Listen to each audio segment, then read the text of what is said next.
વિરામ બાદ આપનું પુનઃ સ્વાગત છે. આપ જોઈ રહ્યા છો આમને સામને. રસિકભાઈ, તમારી સાથે જે છોકરા છોકરીઓ આવતા હશે, યુવક યુવતીઓ, એ લોકો કેવા સ્વપ્ન લઈને તમારે જોડાવતા હશે ફોટોગ્રાફ પડાવવા?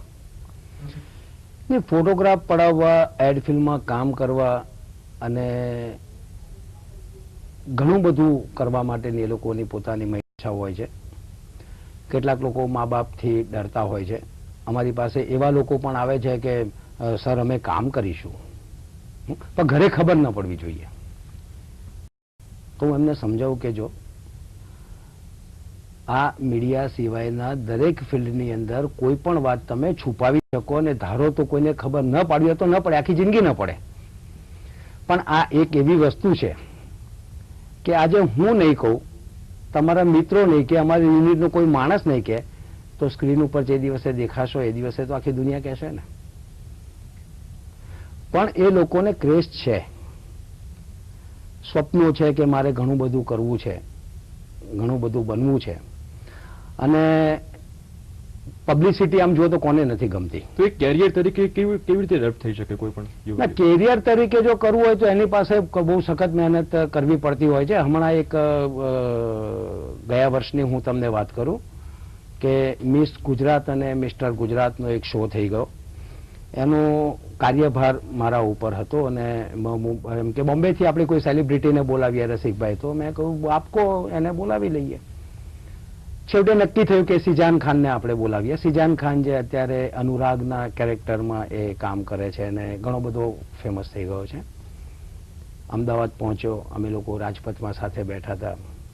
सिजान मैंने कहा रसिक जी स्टेज पर मैं आऊंगा लेकिन मुझे कुछ लेक्चर देने के लिए मत कहिएगा. मैं बोला देखो इतनी पब्लिक आपकी फैन है, आपको चाहती है, आपको सुनने आई है, तो कुछ तो सुनेगी आपके मुंह से. बाकी और मैं क्या कहूँ. ठीक है आप आए हो अहमदाबाद, तो अहमदाबाद के लोग कैसे हैं और खासतौर पर जिन आर्टिस्टों को आप इंस्पायर करने वाले हैं तो आप उनके बारे में कुछ कहिए. कुछ अच्छे आर्टिस्ट भी है, प्रयत्न करें तो आगे आ सकते. बोले ये मैं नहीं कहूंगा. मैंने बोला क्यों? तो बहु સાહજિકતાથી એણે મારી સાથે વાત કરી કે રસિકભાઈ મૂળ વાત એ છે કે આ ફિલ્ડની અંદર સક્સેસ થવા માટે કે કેરિયર બનાવવા માટે સૌથી પહેલા ધીરજ જોઈએ, ટેલેન્ટ જોઈએ અને આવડત જોઈએ. મારો પોતાનો જ અનુભવ કહું કે મેં કેટલાય પ્રોડ્યુસરને ત્યાં ને ડિરેક્ટરોને ત્યાં ચપ્પલ ઘસી નાખ્યા છે ત્યારે હું એકતા કપૂરની સિરિયલમાં સેટ થયો છું. આ લોકો બધા જ માનો કોઈ એક પણ મારી વાત ઉપર આવી અને જો કેરિયર બનાવવા માટે નીકળી પડશે અને જો ખોટા રસ્તે ચડી જશે તો આખી જિંદગી મને ગાળો દેશે. હા, જે લોકો પાસે ટેલેન્ટ છે, આવડત છે, આ ધીરજ છે. તમારો કોઈ પર્સનલ અનુભવ કોઈ ખરો કે તમે યુવક યુવતીઓને ના પાડ્યો કે ના તું આ ફિલ્ડે લાયક નથી? હા છે, મેં ઘણા લોકોને કહ્યું છે કે આ તારા કામનું છે જ નહીં. અને કેટલીક વાર એવું પણ બને છે કે કેટલાય એવા લોકો કે અને બીજી એક વાત છે કે મોડેલ બનવા માટે એવું જરૂરી નથી કે તમારી પાસે ગ્લેમરનો ચહેરો જોઈએ. ખાસ તો ફોટોજેનિક ફેસ જે હોવું જોઈએ. હા, ફોટોજેનિક જે ફેસ હોવો જોઈએ એવું કંઈ એટલું જરૂરી નથી. કારણ કે ઘણા બધા સબ્જેક્ટ ઉપર ઘણી બધી વાતો થતી હોય છે. ઘણી તમે જોતા હશો કે ઘણી એવી એડ ફિલ્મો છે કે જેમાં સામાન્ય લોકો કામ કરી જતા હોય. જેમ કે પેલી આજકાલ વિમબારની એડમાં પહેલે ક્યું નહીં બતાયા. હવે જે પેલો ગટ્ટી માણસ છે એની પાસે નથી પોતાનું કદ, નથી પોતાનો સારો ચહેરો, પણ ટેલેન્ટ છે અને એ કામ કરે છે. એટલે કામ કરવા માટે તમારી પાસે સારા ચહેરા કરતા તો તમારી પાસે પોતાની ટેલેન્ટને ડેવલપ કરવા માટેની સૂઝ, તમારી આવડત અને તમારી મહેનત એ જ મહત્વની છે. અને એ જો તમારી પાસે હોય ને એક જે આવડત વિકસે એના માટે ગુજરાતમાં કોઈ પ્રયત્ન થયા ખરા? તાલીમ ક્ષેત્રમાં આવડત વિકસે એ માટે હજુ કોઈ ગવર્મેન્ટ સંસ્થાઓએ કોઈ પ્રયત્નો નથી કર્યા.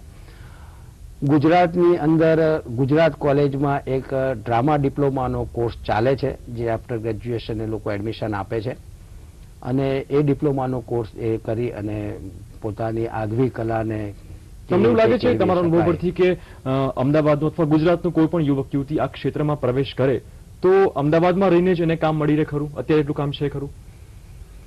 ના, અમદાવાદની અંદર રહીને એ કામ કરે, કામ મળે ખરું એને, પણ હજુ અહીંયા એટલું કામ છે નહીં, એટલી સિરિયલો અહીંયા બનતી નથી. ક્યારેક અહીંયા પણ એક માર્કેટ હતી ગુજરાતી સિરિયલોની, દિવસે દિવસે હાલત થોડી કફોડી થતી જાય છે અને પરિણામે બજેટના બી પ્રોબ્લેમ્સ હોય છે, પ્રોડ્યુસરોનો બી આમાં વાંક નથી હોતો, સામે સ્પોન્સરશિપના બી એટલા રેટ આજકાલ મળતા નથી, જેના કારણે બી પ્રોડક્શનો ઓછા થાય છે. એટલે ફક્ત જો કલાકાર એમ માને કે હું એમ કે ગુજરાતમાં રહીને કે અમદાવાદમાં રહીને કે હું એમ કે એક્ટિંગ કરીને એમ કે મારું જીવન હું સફળ બનાવી શકું, તો એ એનો ભ્રમ હોઈ શકે. એઝ એ એના માટે એને- એક ફોટોગ્રાફર તરીકે તમે શું કહો છો કે ફોટોગ્રાફીના જે કેરિયર બનાવી હોય ફોટોગ્રાફીમાં તો એ બની શકે ખરી? હા, બની શકે. પોતાની આવડત હોય તો એ આવડતને આધારે ઘણું બધું પોતે નવું કરી શકે તો એને ક્લાયન્ટ જ મળે.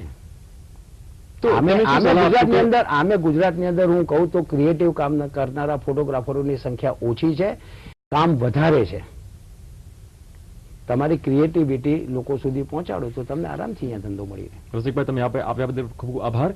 અહીંયા એપિસોડ પૂરો કરીએ છીએ. આ વિષયના આપના સૂચનો, આપના પ્રતિભાવ લખી મોકલાવશો. આ માટે અમારું ઈમેલ આઈડી છે alphagujarati@znetwork.com. આવતા અંકમાં ફરી મળીશું. નમસ્કાર.